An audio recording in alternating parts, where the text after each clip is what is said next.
नमस्कार दोस्तों, आप लोग देख रहे हैं भोजपुरी हिट न्यूज चैनल। तो बहुत बहुत स्वागत बा।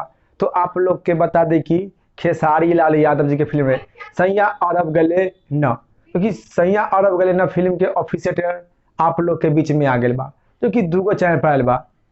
यस फिल्म्स के यूट्यूब चैनल पर और एंटरटेनमेंट रंगीला पर। तो आप लोग खेसारी लाल यादव जी के फैन बानी तो बहुत ही खुशखबरी के बात बा कि सैया अरब गए लेना फिल्म के ऑफिशियल ट्रेलर आप लोग के बीच में आ गया बा। तो आप लोग भी जाइए यस फिल्म्स के यूट्यूब चैनल पर जाकर देखी, चाहे इंटरटेनमेंट रंगीला पर जाकर देखी।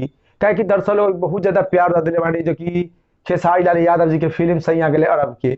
तो आप लोग भी जाइए ऑफिशियल ट्रेलर देखी और देखकर कमेंट बॉक्स में बताई कि खेसारी लाल यादव जी के फिल्म सैया गले अरब के ऑफिशियल ट्रेलर देखे में आप लोग के कैसा लगा। क्या कि आप लोग का हीरो कास्ट में खेसारी लाल यादव जी बानी और हीरोइनी कास्ट में काजल राघवानी और सुरभि शर्मा आप लोग के देखे के मिली। तो आप लोग इसी वक्त इसी टाइम जाई और खेसारी लाल यादव जी के फिल्म सैया गले अरब के ऑफिशियल ट्रेलर देखी और देखकर कमेंट बॉक्स में बताई कि आप लोग के देखे में कैसा लगल।